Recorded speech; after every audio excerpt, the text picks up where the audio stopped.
When the news about Raila Odinga's trip to Dubai for treatment emerged in this country, most of his supporters were actually in panic mode. They were worried. They were worried because Raila Odinga had previously, the previous week, gone to Kemri headquarters and displayed to them his COVID results. So the supporters were worried that probably that thing had caught up with Raila Odinga. And they had also promised that if that thing catches Raila Odinga, they were going to disband the country and everybody else was going to go home. Some people are mocking us that reggae has been stopped. According to me, I know reggae is still on. Reggae is going on. And if this thing can touch Raila Odinga, we are going to, this country should be disbanded and everybody should go home. If a toilet can touch Raila Odinga, Uhuru has done little.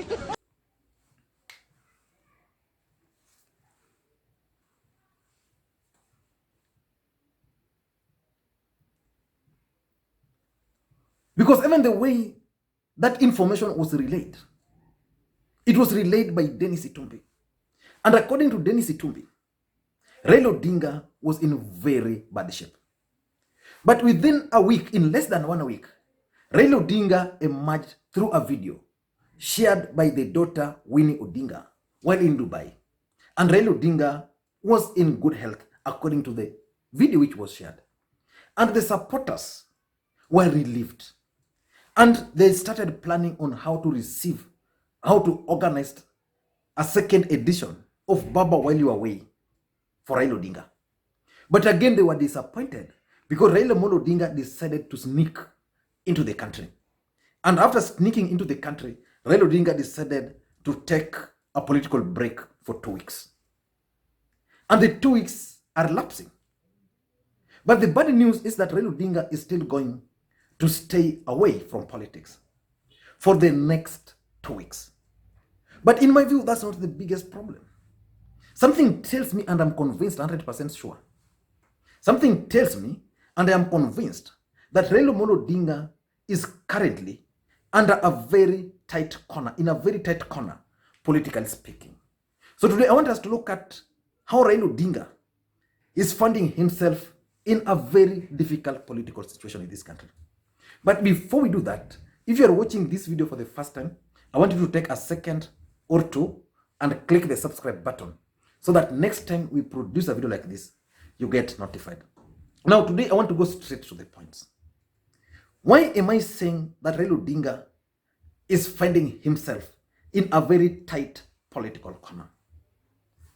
Number one is the burden of the incumbency. If you've been following the politics of this country, Jubilee Party is very unpopular. Jubilee government is regarded by Kenyans as a failure. But Raila Odinga is currently sharing that burden with President Uhuru Kenyatta. Why? Because of the handshake.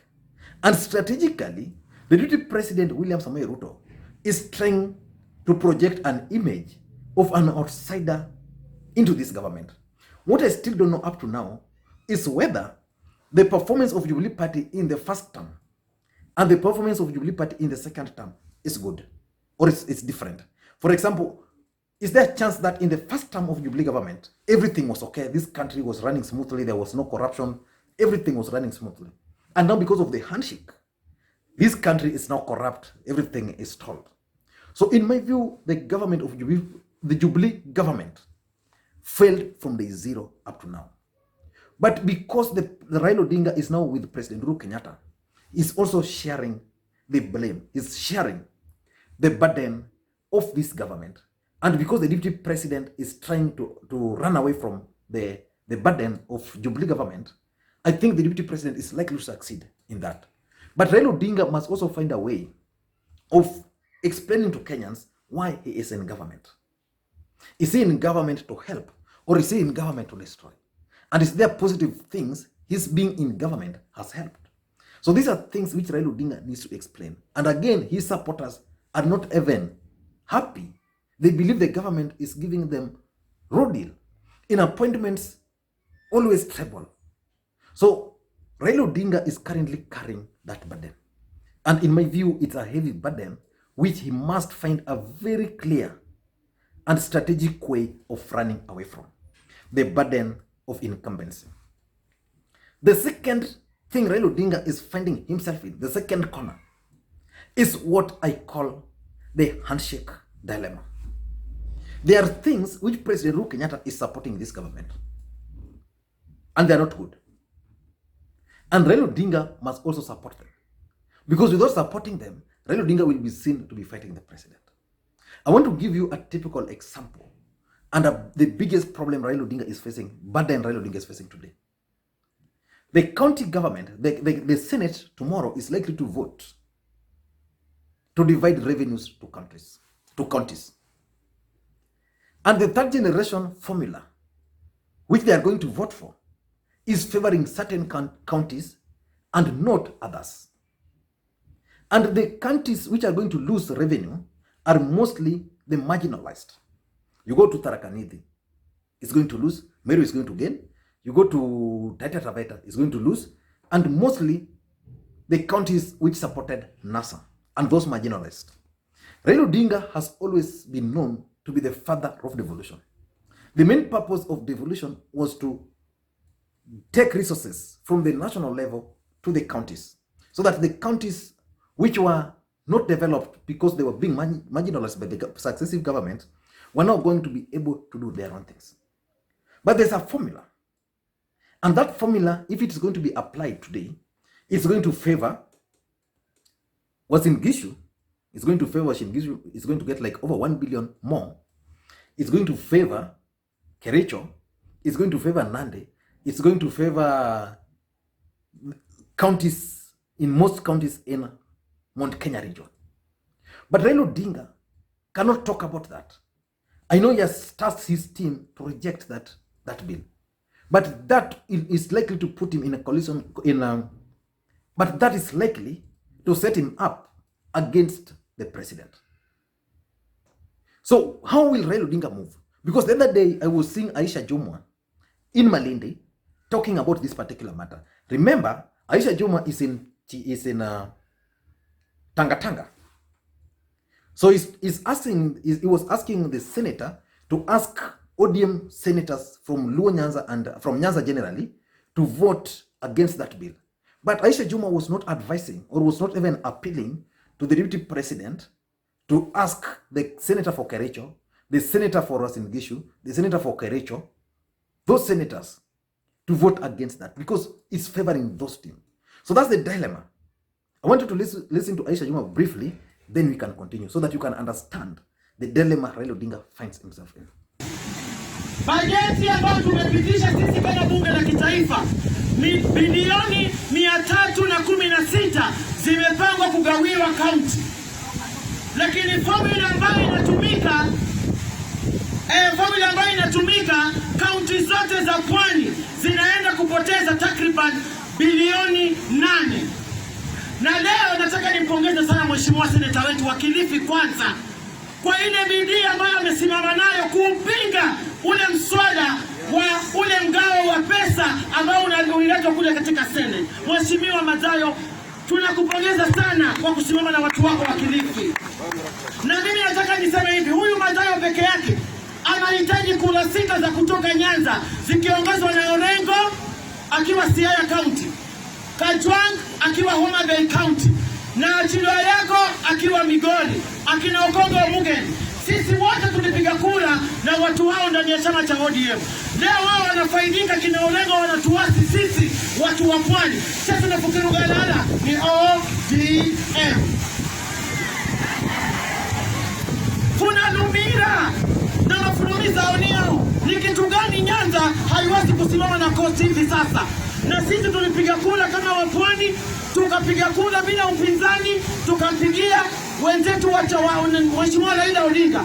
Leo ni kitu gani ambacho yeye hawezi kuongea na kina Orengo wakasapoti Mazayo na wale masenators wengine, na pesa zetu zinaenda kupotea, lakini wao wameridhika. Hukiza kuno ODM. Number 3 is the 2022 presidential campaigns. When will Raila Odinga begin his campaigns? Is he banking on the system? Is he sure the system is going to support him? Is he sure that Uhuru Kenyatta is not going to shortchange him? But what will happen if Uhuru Kenyatta will endorse someone else? But for him, he's going to run. What will happen? So in my view, Raila Odinga finds himself in a very tight corner. And even if you talk of the 2022 presidential campaigns, already the deputy president is up and running. Raila Odinga cannot start campaigns because Uhuru Kenyatta is very clear that I don't want early campaigns. So Raila cannot start the early campaigns. So which means the deputy president is campaigning, making inroads. Raila Odinga is still there, not even declaring.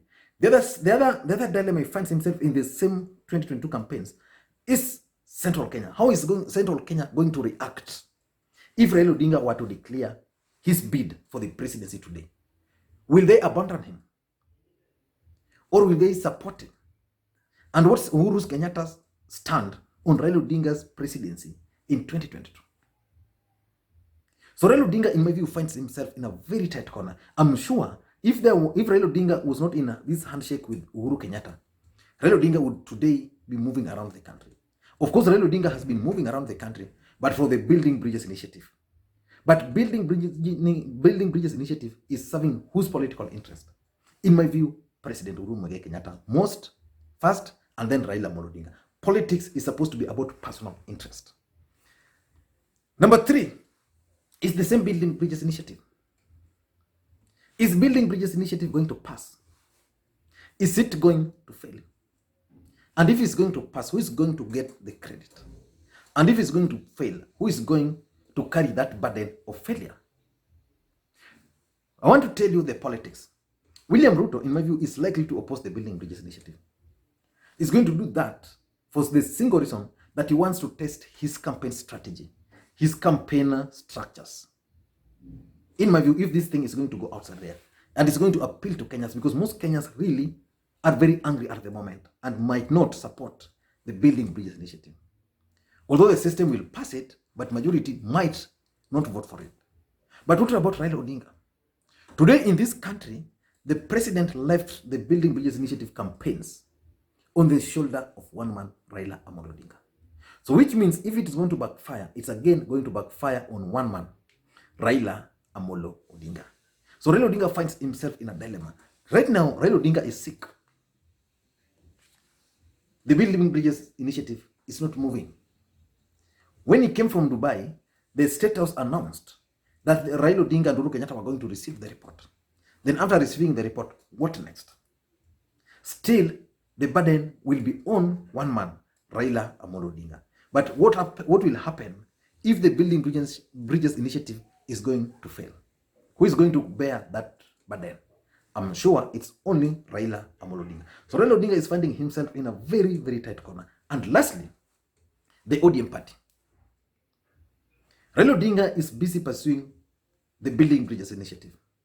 He's busy pursuing the handshake. Raila Odinga is busy in government. But what about ODM party? Are there changes he's initiating in ODM party?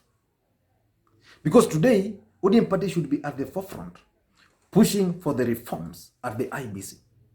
The other day I read that Wafula Chebukati is proposing that they were going to use the kits which failed in the last election. How sure are we that those kits are going to work in 2022? Because one of the things Raila Odinga and the ODM party should be fighting for the most is the electoral reforms. And out of that electoral reforms, that's when you can even give justice to people like Chris Msando. That's when you can give justice to people like Mutinda. That's when you can give justice to people like Baby Pendo. People who ought to be alive today, but their lives were cut short because of election rigging. So Raila Odinga, in my view, is not allowing the ODM political party to conduct itself in a way it should. Because today, if ODM were to push for the electoral reforms, Uhuru Kenyatta might ask questions. So I think probably they are doing it behind the tent. But how will Kenyans know that reforms are being initiated when we know that the country is quiet on issues of IBC, The country is quiet on the issues of the commissioners. The country is silent on generally IBC, the electoral systems in this country. Raila Odinga and his ODM party ought to focus on electoral justice in this country, whether it's going to benefit him or not, but it's for prosperity. And lastly, I think Raila Odinga is going to suffer also. He's finding himself in a corner because of the expectations of his supporters. Raila Odinga supporters believes Raila Odinga is headed for the presidency. They believe that Raila Odinga is going to be supported by the system. How will Raila Odinga manage that if the system will decide now it's not Raila Odinga, it's Gideon Moi? Or they decide it's not Raila Odinga, it's someone else? Or they just decide to support someone else? Where will it put Raila Odinga? And how will Raila Odinga manage the expectations of his supporters? It's going to be very difficult for him. But something tells me that as much as Raila Odinga is portraying an image outside there of someone who is ready for 2022 or for the BBI campaigns, that nobody can stop reggae, I'm sure deep down, Raila Odinga understands that he's in a very tight corner. And for him to get out of that corner, he must, as a matter of urgency, rethink his strategy. I don't know what you think, but that's my take. And if you're watching this video for the first time, I want you to take a second or two and click the subscribe button so that next time we produce a video like this, you automatically get notified.